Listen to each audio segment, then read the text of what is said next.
मेरे पिछले वीडियो में मैंने ये कहा था कि सैटर्न का ट्रांजिट पाइसेस में आ रहा है। तो उससे डरने की चीज नहीं है, लेकिन ये आपके लिए एक अपॉर्चुनिटी बन के आ सकता है कि आपको पहले से पता चल गया आपको आपके कुंडली के कौन से भाव में ज्यादा फोकस करना है। यानी कि ये 2.5 साल आपका पूरा अटेंशन, ध्यान, हार्डवर्क, डिसिप्लिन कौन से हाउस में होना चाहिए, जिससे कि सैटर्न की एनर्जी आप अच्छी तरह से यूटिलाइज कर पाए। इस वीडियो में मैं आपको दो तरह के लग्न को एक्सप्लेन करने की कोशिश करूंगा, क्योंकि 12वां 12वीं राशि पाइसिस है ये तो हम जानते हैं, लेकिन आपका जो 12वां घर है या 12वीं राशि है, वो कहाँ पर होगी, कौन से लग्न में क्या इफेक्ट आएगा, वो मैं इधर थोड़ा एक्सप्लेन करने की कोशिश करता हूँ। अब जैसे कि बेसिक से स्टार्ट करते हैं। ये एक बर्थ चार्ट है, और ये जो नंबर लिखे हुए हैं ये बाय डिफॉल्ट, अगर हम किसी भी कुंडली में दो चीज होती है, ठीक है। एक होता है भाव यानी हाउस, और एक होता है राशि का नंबर। तो जो आप लोग जब कुंडली किसी से बनवाते हो और उसमें हर भाव में जो नंबर लिखे होते हैं, वो उस घर के नंबर नहीं है, बल्कि वो उस राशि के नंबर है, ठीक है। बट हर कुंडली में पहला भाव यहां से स्टार्ट होता है, जो आपको अभी यहाँ पे दिख रहा है। तो ये पहला भाव है, ये दूसरा घर, तीसरा घर, चौथा, पांचवा, छठा, सातवां, आठवां, नौवां, 10, 11 और 12, ये हर इंसान की कुंडली में सेम रहता है। ये कभी चेंज नहीं होगा, ये ऐसा ही रहेगा। तो नंबर जो, हाउस नंबर जो है वो आपको बैक ऑफ द माइंड आपको याद रखना है कि मेरा पहला घर यानी फर्स्ट हाउस ये बीच वाला है, ठीक है। अब इसमें, इन घरों में जब अलग अलग नंबर की राशियां आती हैं, तो वो चार्ट में चेंजेस कैसे होते हैं। सो फॉर एग्जाम्पल, पहले तो आपको दूसरा स्टेप ये याद करना है कि राशि के सीक्वेंस क्या है। तो राशि, मेष राशि यानी एरीज से नंबर 1 स्टार्ट होता है, और पाइसिस 12 नंबर की राशि से पे खत्म होता है। यही सीक्वेंस में नंबरिंग की जाती है।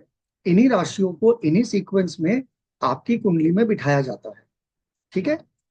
अब लग्न कैसे देखते हैं। सो लग्न देखने के लिए फॉर एग्जाम्पल हमने एक एग्जाम्पल दिया है। अब ये देखिए, ग्रे में, जो ग्रे कलर में आपको दिख रहा है नंबर 1, ये घर का नंबर है, यानी इस घर को, इस भाव को हम क्या कहेंगे, पहला भाव, पहला घर। लेकिन यहाँ पे राशि कौन सी है, 2 नंबर राशि है। उसका मतलब आप वृषभ लग्न इंसान हो। अगर आपकी कुंडली में इस पहले भाव में 2 नंबर लिखा हुआ है, उसका मतलब आप वृषभ लग्न हो। दूसरा, अगर आपके पहले भाव में 5 नंबर की राशि है, तो उसका मतलब है आप सिंह लग्न इंसान हो। और तीसरा सैंपल है, अगर आपकी कुंडली में पहले घर में 10 नंबर की राशि लिखी हुई है, तो उसका मतलब आप केप्रिकॉन, मकर लग्न इंसान हो। तो हर इंसान का लग्न जो है वो अलग अलग होता है, क्योंकि जब आप पैदा हुए टाइम अलग होगा, ठीक है, दिन अलग होगा। तो सूर्य का प्लेसमेंट, हर 2 घंटे में सूर्य अलग अलग घर में रोटेट करता है पूरे दिन में। और जिस महीने में जिस राशि में ट्रांसिट कर रहा होता है, हम उसके बेसिस पर लग्न बनाते हैं। तो ये क्लियर हो गया कि आप, हर इंसान के अलग अलग लग्न होते हैं, और उस हिसाब से हमारे हाउसेस चेंज होते हैं। अब फॉर एग्जांपल, शनि जो है वो 12वीं राशि में ट्रांजिट कर रहा है। तो जो इंसान टॉरस लग्न है उसके 11वें घर में शनि ट्रांजिट करेगा, गोचर करेगा। जो सिंह राशि वाला इंसान है, लग्न वाला इंसान है, उसके कौन से घर में करेगा, उसका देखो 12 नंबर कहाँ पर है, 8वें घर में है, ठीक है। जो मकर लग्न इंसान है, उनका 12 नंबर की राशि कहाँ पर है, तीसरे घर में है, तो वो तीसरे घर में ट्रांजिट करेगा शनि। अब आज के वीडियो में हम दो लग्न को देखेंगे। एक है एरीज लग्न, यानी जिनके पहले घर में मेष राशि है, और जिनके पहले घर में वृषभ राशि है, टॉरस। ये दो लग्न वालों का लाइफ में सैटर्न इस गोचर में क्या इंपैक्ट करने वाला है वो हम देखेंगे। तो पहले किसी भी इफेक्ट को जानने से पहले आपको ये जानना पड़ेगा शनि के ट्रेड्स क्या हैं। शनि आपको देता क्या है लाइफ में। शनि से डिसिप्लिन और हार्डवर्क जुड़ा गया है। जहां कहीं शनि की बात आती है, हार्डवर्क और डिसिप्लिन, रूल्स एंड रेगुलेशन, ये चीजें सामने आती हैं, ठीक है। कर्मा और जस्टिस आते हैं। शनि को कर्मा का प्लैनेट कहा गया है। आप जो कर्म करते हैं, जैसे आपके कर्म वैसा शनि आपको रिजल्ट देता है। शनि जस्टिस करता है, आपके कर्मों के फल देता है। अच्छे कर्म किए हैं, अच्छे फल देगा।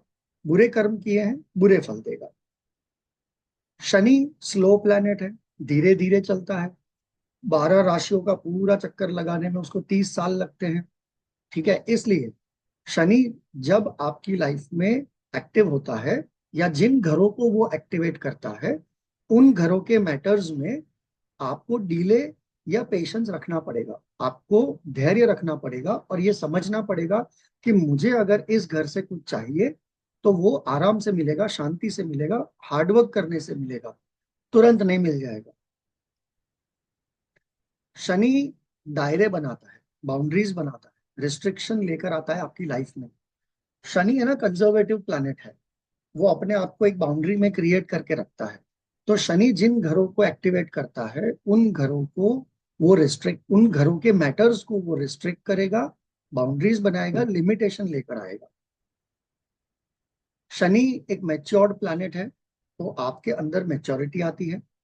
जिन घरों को एक्टिवेट करता है, उन घरों के मैटर्स में मैच्योरिटी आ जाएगी, नॉलेज आ जाएगा। क्योंकि जहां हार्डवर्क आएगा, पेशेंस आएगा, नॉलेज भी आपको मिल जाएगा। शनि को लॉन्जिविटी यानी कि आयु बढ़ाने वाला प्लैनेट कहते हैं, स्टेबिलिटी वाला प्लैनेट कहते हैं। शनि जहां बैठता है ना, वो एक चीज पक्की कर देता है कि अब तो वो चीज आपको मिलने ही वाली है, लेकिन डिले से मिलेगी। और मेहनत और डिसिप्लिन करने के बाद वो आपको क्या करता है कि धीरे धीरे, स्लो एंड कछुए की तरह आपको रिजल्ट देता है। वो खरगोश की तरह तुरंत भाग के बैठ गया, वैसा नहीं है। ये शनि जो है वो कछुए की तरह धीरे धीरे धीरे चलता है, और आखिर में जाके रेस जो है वो आपको जिताता है। तो यहाँ पर आपको बिल्कुल पेशेंस रखना है, स्टेबिलिटी आपको मिलती है। शनि थोड़ा फियर एंजाइटी भी देता है, क्योंकि हमें सब कुछ जीवन में फटाफट चाहिए, हमें आज के आज चाहिए। शनि के पास फटाफट देने के लिए कुछ भी नहीं है। तो अगर आपके ऊपर आपका मंगल हावी है, आपको सब कुछ अब भी चाहिए, आज ही चाहिए, तो सॉरी, शनि आपको हेल्प नहीं कर सकता। उस केस में आपको थोड़ा बहुत फियर एंजाइटी लगेगा कि क्या होगा, आगे मुझे मिलेगा नहीं मिलेगा, मैं ये कर पाऊंगा नहीं कर पाऊंगा। ये सारी चीजें आपके दिमाग में आती है। तो अब हमने देखा कि ये शनि के मेजर ट्रेट्स है। ठीक है, ये मेजर ट्रेट्स है। अब इन मेजर ट्रेट्स को हमारे 12 घर जो होते हैं, वो 12 घरों के 12 अलग अलग हमारी लाइफ के पहलू हैं। तो उन पहलुओं को, इन सारी चीजों से गुजरना पड़ेगा। तो एक एक हम दो चार्ट को आज देखेंगे। अब शनि आपकी लाइफ में क्या लेसन देकर जाता है। तो शनि को लोग बोलते हैं पनिशमेंट देता है, लेकिन मैं ये कहता हूँ शनि आपको पनिशमेंट नहीं दे रहा है। शनि आपको हार्डवर्क करवा रहा है, क्योंकि वो आपको अपॉर्चुनिटी देना चाहता है स्ट्रांग बनने के लिए, ग्रो करने के लिए और समझदार बनने के लिए। जो इंसान ने मेहनत की होगी, जो इंसान ने अपना पसीना बहाया होगा, वो इंसान जरूर अपनी लाइफ में आगे बढ़ता है। और मेहनत से कमाई हुई कुर्सी, मेहनत से कमाई हुई इज्जत, मेहनत से कमाया हुआ पैसा लॉन्ग टर्म तक टिकता है, वो जल्दी जाता नहीं है फिर। इसीलिए शनि आपको थोड़ा हार्डवर्क और परिश्रम करवाने के बाद चीजें देता है। अब हम देखते हैं एरीज लग्न। अब जिनके पहली राशि, जिनके पहले घर में मेष राशि है, यानी कि वो इंसान मेष लग्न वाला हो गया। तो मेष लग्न वालों की कुंडली में शनि उनके 12वीं राशि में ट्रांजिट करेगा, और कोइंसिडेंटली वो 12वें घर में ही ट्रांजिट करेगा। 12वीं राशि 12वां घर। ठीक है, ये पहला घर है, ये 12वां घर है, उसके पीछे वाला। अब शनि 12वें घर से वो 3 जगह पर एस्पेक्ट डालता है, यानी कि अपनी दृष्टि डालता है। शनि जहां पर बैठा हुआ है वहां से 3 काउंट करिए, यानी शनि जहां बैठा है बाहर, यानी 1, 2 और 3। तो आपके दूसरे घर में तीसरी दृष्टि जा रही है, आपके छठे घर में 7वीं दृष्टि जा रही है, और आपके 9वें घर में शनि की 10वीं दृष्टि जा रही है, और शनि खुद 12वें घर में बैठा है। तो इन शॉर्ट, मेष लग्न वाले लोगों के लिए घर नंबर 12, घर नंबर 2, घर नंबर 6 और घर नंबर भाव नंबर 9, इन चार भावों की इन चार भावों के ऊपर इस 2.5 साल आपका फोकस रहेगा, आपका कर्म रहेगा। और जो हमने आगे ट्रेड्स देखे हैं, boundaries, hardship, patience, fear, anxiety, stability, ये सब कुछ इन चार घरों से रिलेटेड हो सकता है। क्या हो सकता है, ये हम एक एक करके देखते हैं। शनि अगर आपके 12वें घर में ट्रांजिट कर रहा है, अगर आपके 12वें घर में 12 नंबर की राशि लिखी हुई है, तो 12वां घर स्पिरिचुअलिटी का होता है। 12वां घर लॉन्ग अब्रॉड अब्रॉड ट्रैवल्स का होता है, लॉन्ग जर्नीज का होता है, इन्वेस्टमेंट का होता है और एक्सपेंसेस का होता है। तो शनि यहाँ पर बैठ के आपको स्पिरिचुअलिटी में थोड़ा इंटरेस्ट दिखाएगा, क्योंकि कर्म का प्लैनेट है, तो स्पिरिचुअलिटी में कर्म करने के लिए आपको कहेगा। अगर आप लंबी यात्राएं या अब्रॉड ट्रैवल करने की सोच रहे हैं या अब्रॉड जाने की सोच रहे हैं, तो वहां पर थोड़ा लिमिटेशंस, डिलेज या थोड़ा रिस्ट्रिक्शन आ सकता है। अगर आप इन्वेस्टमेंट के बारे में, लॉन्ग टर्म इन्वेस्टमेंट के बारे में सोच रहे हैं, तो शनि आपको यहाँ 100% रिजल्ट देगा, क्योंकि शनि लंबी प्लानिंग में मानता है, लॉन्ग टर्म प्लानिंग में मानता है। अगर आप इस 2.5 साल के दौरान लॉन्ग टर्म इन्वेस्टमेंट करते हैं, जैसे FDs, long term mutual fund investments, तो यहाँ पर वो इन्वेस्टमेंट आपके लिए बहुत अच्छा ग्रो करके दे सकते हैं। आप ये 2.5 साल अपने खर्चों के ऊपर भी लिमिटेशंस करने का सोचेंगे, आप अपना खर्चा कम करने के बारे में सोचेंगे, आप एक बाउंड्री बनाने का सोचेंगे कि मैं खर्चे को कैसे कम करूं। आपकी नजर, आपका फोकस आपके खर्चों के ऊपर चला जाएगा। और अगर खर्चे होते हैं, तो वो स्पिरिचुअलिज्म में या लॉन्ग ट्रैवल में करने के बारे में आप सोचेंगे। अब इसकी तीसरी दृष्टि देखते हैं शनि की, जो आपके दूसरे घर के ऊपर पड़ रही है। दूसरा घर फाइनेंस का होता है, फैमिली का होता है, आपकी स्पीच का होता है और फूड का होता है। तो फाइनेंशियल ग्रोथ थोड़ा स्लो डाउन हो जाएगा। मैं ये नहीं कहता कि आपके फाइनेंशियल ग्रोथ को ये बिगाड़ देगा, नहीं, ये बिगाड़ेगा नहीं। यहाँ पर आपको स्लोली स्टेडीली ग्रो करना पड़ेगा अगर आप अपनी फाइनेंशियल स्टेबिलिटी चाहते हैं। एक्सपेंसेस आपके इंक्रीज हो सकते हैं हॉस्पिटलाइजेशन में, डोनेशन में, या स्पिरिचुअल एक्टिविटी में, या फॉरेन ट्रैवल में, क्योंकि 12वें घर का शनि आपको एस्पेक्ट दे रहा है दूसरे घर में। दूसरा घर पैसा होता है, 12वां घर एक्सपेंसेस है, डोनेशन है, हॉस्पिटलाइजेशन है, स्पिरिचुअलिज्म है और फॉरेन ट्रैवल है। तो 12वें घर का जो खर्चा है, 12वें घर के जो ट्रेड्स हैं, उसका उसके अंदर वो पैसा आपका जाने की संभावना हो सकती है। तो आपको ध्यान रखना है कि यहाँ पर कैसे आप कंट्रोल करें। आपकी स्पीच के ऊपर आपको बहुत ध्यान देना पड़ेगा, क्योंकि आप, शनि जो है ना, वो थोड़ा क्रूर प्लैनेट है, हार्श प्लैनेट है। एक तो सच बोलता है, उसको मीठा बोलना नहीं आता, सच बोलता है, कड़वा बोलता है, सामने वाले को बुरा लग सकता है। तो आपकी फैमिली के साथ थोड़े हार्श वर्ड यूज हो सकते हैं, तो उसको ध्यान रखिए, अवॉइड करिए। पैसों के मामले में किसी से बात करते वक्त ध्यान रखिए, किसी को, सामने वाले को ठेस ना पहुंचे, रिलेशन ना बिगड़े। फूड हैबिट्स को इंप्रूव करना पड़ेगा। शनि एक मेलेफिक प्लैनेट है, तो फूड डाइजेस्टिव सिस्टम के ऊपर प्रॉब्लम दे सकता है, डाइजेस्टिव सिस्टम में स्लोनेस ला सकती है। तो जंक फूड खाना थोड़ा कम करिए, डाइजेशन के ऊपर ध्यान दीजिए, अपनी फूड हैबिट्स के ऊपर ध्यान दीजिए। और क्योंकि ये वेल्थ एक्यूमुलेशन का हाउस है, पैसे जोड़ने का हाउस है, तो आप लॉन्ग टर्म इन्वेस्टमेंट, छोटा छोटा लॉन्ग टर्म इन्वेस्टमेंट करना स्टार्ट कर दीजिए। ये मेष राशि वाले ये ध्यान रखिए कि आप ये 2.5 साल तक हर महीने छोटा छोटा पैसा म्यूचुअल फंड में या एफडी में डालना स्टार्ट करिए, और उस पैसे को उठाना नहीं है, लॉन्ग टर्म इन्वेस्ट करना है। 100% ये शनि आपको उन पैसों को अच्छा कमा के देगा। या अगर आप बिजनेस में हैं, तो ट्राई करिए फॉरेन से इन्वेस्टमेंट आए, या फॉरेन की ऑब्जेक्ट्स में या फॉरेन के आइटम्स में आप कमाना या बिजनेस करें, ऐसा कुछ जहां से फॉरेन से इनकम आ सकती है, तो वो काम एक आपके लिए पैसा ला सकता है। ठीक है, तो आपका फोकस जो है वो इस 2.5 साल में फाइनेंशियल ग्रोथ, आपके एक्सपेंसेस, आपका स्पीच, आपका फूड, आपका इन्वेस्टमेंट, इनके ऊपर रहेगा। शनि का 7वां एस्पेक्ट जो है, वो 12वें घर से बिल्कुल उसके सामने वाले घर, छठे घर में जा रहा है। छठा घर क्या है? रोग, रिपु, ऋण। रोग यानी डिजीज, रिपु यानी दुश्मन, ऋण यानी लोन्स, ठीक है। छठा घर आपके दुश्मनों के सामने आपकी विजय का भी घर है। अगर आपके ऊपर कोई केस चल रहा है तो उस केस में आप जीत भी सकते हैं, ये उसका भी घर है। आपकी सर्विस का घर है, आपके सर्वेंट्स का घर है। तो यहां पर क्या होगा, शनि क्योंकि आपके छठे घर को देख रहा है, अगर जो भी आपके दुश्मन है, जो दुश्मन आपके ऊपर सामने से वार कर रहे हैं, सामने से आ रहे हैं, वो आपके सामने वीक पड़ जाएंगे। तो अगर आपका कोई कोर्ट केस चल रहा है, चांसेस है कि ये कोर्ट केस आप जीत जाएं, आपकी विनिंग हो, लेकिन थोड़ा टाइम लगेगा क्योंकि सैटर्न जो है वो टाइम लेकर रिजल्ट देता है। ठीक है, डिस्प्यूट रिजॉल्व होने में टाइम लगेगा, लेकिन आपके एनिमी 100% वीक हो जाएंगे। अब वो ताकतवर नहीं रहेंगे। अगर आप गवर्नमेंट जॉब या कॉम्पिटिटिव प्रिपरेशन की बात कर रहे हैं तो शनि कर्म का प्लैनेट है, जॉब के साथ जुड़ गया है, तो जॉब में ग्रोथ हो सकती है।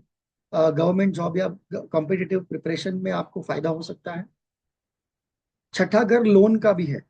अब यहां पर अगर 12वें घर से शनि की नजर पड़ रही है, शनि क्या है, रिस्ट्रिक्शन लाता है, डिलेज लेके आता है। तो अगर आप लोन ले रहे हैं तो उसे कम करिएगा। पहले तो ये कम हो ही जाएगा क्योंकि शनि आपसे कम करवाएगा, लेकिन अगर फिर भी आप शनि के अगेंस्ट में जाके लोन ज्यादा लेने का ट्राई कर रहे हैं, आपको ध्यान रखना पड़ेगा क्योंकि आप लोन रीपे नहीं कर पाओगे। लोन लेने का घर छठा है, लेकिन लोन लौटाने का घर 12वां है, और 12वें घर में शनि खुद बैठा हुआ है, तो लौटाने में डिले होगा। इसलिए क्योंकि आपका पैसा आप दूसरों को लौटा नहीं पाएंगे जल्दी से, इसलिए यहां कहा जा रहा है कि आप लोन कम लीजिए इस 2.5 साल के अंदर। अपने हेल्थ के रिलेटेड स्ट्रिक्ट रूटीन फॉलो करिए क्योंकि छठा घर रोग का है। शनि लॉन्ग टर्म डिजीज देता है, लंबी चलने वाली बीमारियां देता है। तो स्ट्रिक्ट रूटीन बनाइए, डिसिप्लिन बनाइए। सुबह उठना है, एक्सरसाइज करनी है, क्या खाना है क्या नहीं खाना है, इन 2.5 सालों में आपकी हेल्थ के ऊपर आपको ध्यान देना पड़ेगा। वरना अगर कोई हेल्थ इशू आ गया तो ये लॉन्ग टर्म डिजीज दे सकता है। लेकिन आपका फोकस आपकी जॉब के ऊपर बहुत अच्छी तरह से रहेगा। आप अगर आप अपनी ऑफिस में, अपने बिजनेस में, अपने जॉब में जहां पर काम कर रहे हैं, अगर वहां पर आप आगे बढ़ना चाहते हैं तो ये बेस्ट टाइम है क्योंकि शनि मेहनत करोगे उसका फल भी बहुत अच्छा देगा। आपकी जॉब में आपका ग्रोथ होगा, पे ऑफ भी मिलेगा अच्छा खासा। तो ये चीजें आपको ध्यान रखनी है। शनि का 10वां एस्पेक्ट, 10वीं दृष्टि, 10वीं दृष्टि 10वां घर यानी कर्म का होता है, तो कर्म की दृष्टि है ये, जो आपके भाग्य के स्थान के ऊपर पड़ रही है। मेष राशि वालों के लिए आपका भाग्य थोड़ा स्लो हो जाएगा। ठीक है, भाग्य उतना साथ नहीं देगा, धीरे धीरे साथ देगा, हार्डवर्क करने के बाद देगा। आपके फादर फादर का हाउस है, तो फादर के साथ रिलेशन थोड़े कड़वे हो सकते हैं। आपको अपने फादर की रिस्पॉन्सिबिलिटी ज्यादा लेनी पड़ेगी क्योंकि शनि जो प्लैनेट है वो रिस्पॉन्सिबिलिटी का प्लैनेट है। वो ये कहता है मैं जिम्मेदारी लूंगा। तो यहाँ पर आपके फादर के प्रति आपको जिम्मेदारी ज्यादा लेनी पड़ेगी, और फादर के साथ रिलेशन बना के रखिएगा। हायर एजुकेशन के बारे में अगर आप सोच रहे हैं, थोड़े एक्स्ट्रा एफर्ट लगाने पड़ेंगे क्योंकि इस 9वां घर हायर एजुकेशन का भी है। प्लानिंग कर रहे हैं अगर आप लॉन्ग डिस्टेंस ट्रैवल का, तो वहां पर थोड़े डिलेज आपको देखने मिल सकते हैं। आपको एक स्पिरिचुअल पाथ पे अगर जाना है तो ये एक बेस्ट टाइम है क्योंकि 12वां घर भी स्पिरिचुअलिटी का है, 9वां घर भी स्पिरिचुअलिटी का है। शनि कर्म का प्लैनेट है, अगर आप उस कर्म के थ्रू जाना चाहते हैं बेस्ट टाइम है, लेकिन डिसिप्लिन रहना पड़ेगा। अगर आप स्पिरिचुअलिटी में आगे उस पाथ पे जाना चाहते हैं तो अपने आप को डिसिप्लिन करना पड़ेगा। ये नहीं आज फॉलो किया, कल नहीं किया, परसों किया फिर नहीं किया, ये नहीं चलेगा। सो ये इफेक्ट आने वाले हैं एरीज राशि के ऊपर, तो इन चीजों के ऊपर आपका ध्यान रहेगा। अब आपको पता चल गया मुझे क्या करना है क्या नहीं करना। वैसे ही हमारा दूसरा लग्न है टॉरस लग्न, यानी कि आपके फर्स्ट हाउस में, जहां पर आपके फर्स्ट हाउस में 2 नंबर राशि लिखी हुई है, यानी आप वृषभ लग्न इंसान हो, जातक हो। अब वृषभ लग्न वालों के लिए उनका शनि, उनकी 12वीं राशि 11वें घर में ट्रांजिट कर रही है, ये 11वां घर है। तो 11वें घर में ट्रांजिट कर रही है, अब उसका दृष्टि भी चेंज हो जाएगा।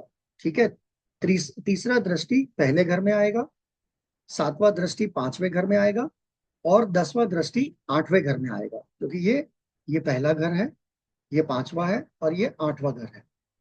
अब इन जातक के साथ क्या होगा? तो शनि आपके 11वें घर में है, आपके प्रॉफिट्स और गेन थोड़े स्लो हो जाएंगे।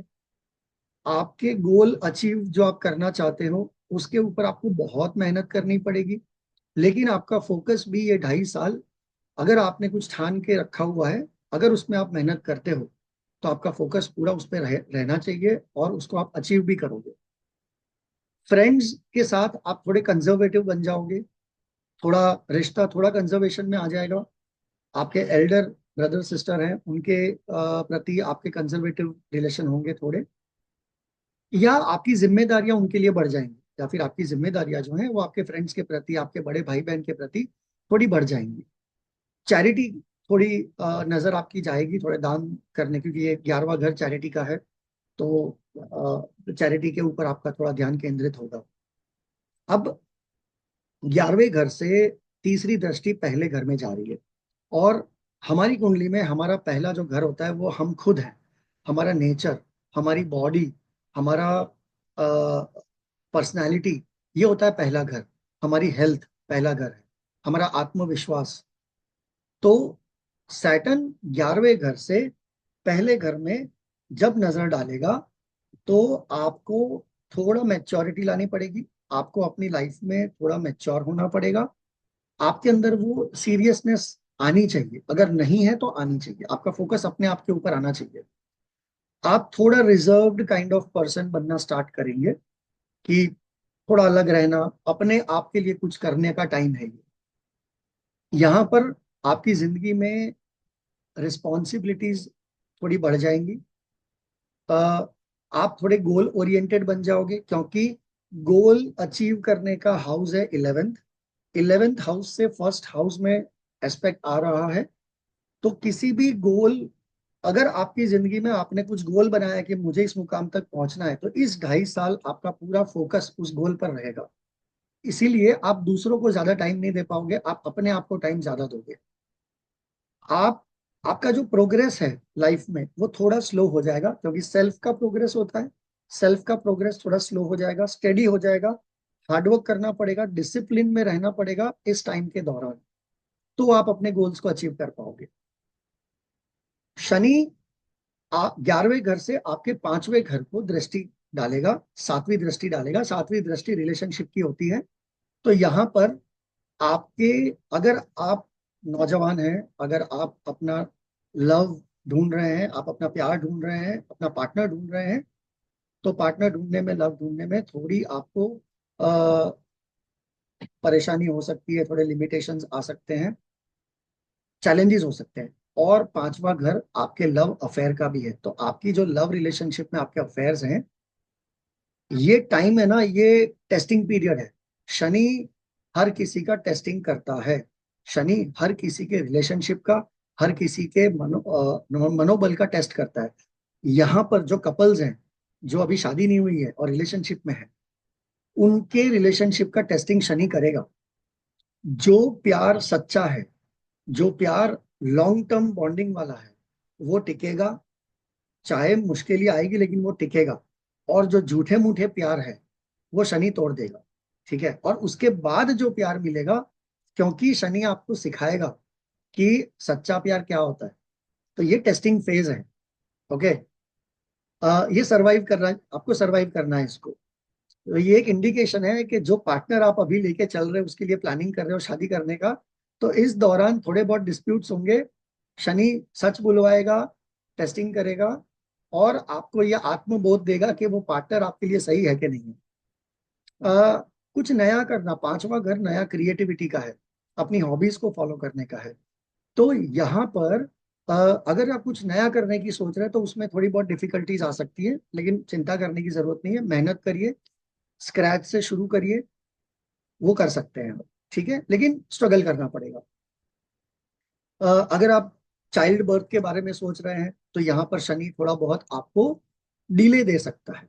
ठीक है, अ, आपके चाइल्ड के प्रति, उसकी हेल्थ के प्रति आपको थोड़ा बहुत ध्यान देना पड़ेगा, एक्स्ट्रा केयर लेना पड़ेगा। अगर उसके ऊपर कोई डिजीज वगैरह आता है तो उसको डिले मत करिए। आप डॉक्टर को दिखाइए और उसमें रिस्क ना लीजिए। आपको अपने, अगर आप सेल्फ एजुकेशन कुछ कर रहे हैं तो एजुकेशन में थोड़ा डिसिप्लिन होने की जरूरत है, थोड़ा मेहनत करने की जरूरत है। पांचवा घर स्पेक्यूलेशन का है, जुआ, लॉटरी, सट्टा, ट्रेडिंग, शेयर बाजार का ट्रेडिंग करना, ये उसका हाउस है। तो यहां पर शनि लिमिटेशन ला सकता है। तो स्पेक्यूलेशन, रिस्की स्पेक्यूलेशन मत करिएगा। अगर कोई आपको कहता है एक का डबल कर देंगे पैसा, सबका हुआ है आपका भी होगा, सबका होगा आपका नहीं होगा, तो ध्यान रखिएगा इन 2.5 साल में कोई भी ऐसी स्पेक्यूलेटेड स्पॉन्जी स्कीम के अंदर आपको पैसा नहीं डालना है, ध्यान से डालना। ठीक है। और आखिरी एस्पेक्ट है जो है 10वां एस्पेक्ट, 8th हाउस के ऊपर आता है। 8th हाउस, 8वां घर हमारे स्ट्रगल्स का है, हमारी प्रॉब्लम्स का है, हमारे ट्रांसफॉर्मेशन का है। 8वें घर से हम अपना ट्रांसफॉर्मेशन करते हैं। और क्योंकि शनि की 10वीं दृष्टि जो कर्म की दृष्टि है, वो कर्म की दृष्टि मेरे 8वें घर के ऊपर पड़ रही है, तो मेरा ट्रांसफॉर्मेशन इस 2.5 साल के लिए एकदम से नहीं होगा। जैसे कुछ होता है ना, अचानक से कुछ हुआ और रातों रात ट्रांसफॉर्म होकर आप कुछ चेंज हो गए, इन 2.5 सालों में नहीं होगा। ये 2.5 साल में आपको ट्रांसफॉर्म होने के लिए बहुत मेहनत करनी पड़ेगी। आपका फोकस भी वहां पे रहेगा। आपका फोकस अभी शिफ्ट होगा आपकी हेल्थ के ऊपर, क्योंकि 8वां घर आपकी हेल्थ से भी जुड़ा हुआ है। और अगर कोई लीगल केस चल रहा है प्रॉपर्टी को लेकर, आपकी इनहेरिटेंस प्रॉपर्टी को लेकर, 8वां घर इनहेरिटेंस प्रॉपर्टी है, जो बाप दादा की जायदाद होती है। अगर उनका कोई केस चल रहा है तो उसमें डिले हो सकता है, क्योंकि शनि उसको डिले करवा सकता है। जो लोग अकल्ट के प्रोफेशन में है, 8वें घर के प्रोफेशन में है, जैसे कि मैन्युफैक्चरिंग, इंश्योरेंस, स्ट्रैटेजिक टीम, या फिर अकल्ट जैसे हीलर्स होते हैं, एस्ट्रोलॉजर्स होते हैं, वास्तु वाले होते हैं, ये जो भी लोग हैं जो 8वें घर का काम कर रहे हैं, उनके लाइफ में इस 2.5 साल में ग्रोथ होगा, लेकिन धीरे धीरे होगा। सडन से ट्रांसफॉर्मेशन नहीं आएगा, लेकिन शनि उनको धीरे धीरे मार्गदर्शन देता रहेगा कि कैसे धीरे धीरे करके आगे बढ़ा जा सकता है। ठीक है। So this is all about Aries लग्न एंड टॉरस लग्न। आगे के एपिसोड में मैं और 2 लग्न की बात करूंगा, जिसमें आप अच्छी तरह से अपनी आने वाले 2.5 साल को फोकस कर सकते हो और अच्छे से अपनी एनर्जी, सैटर्न की एनर्जी को यूज कर सकते हो। आई होप ये वीडियो अच्छा लगा हो। प्लीज लाइक करिए और आगे लोगों को शेयर करिए। Thank you so much.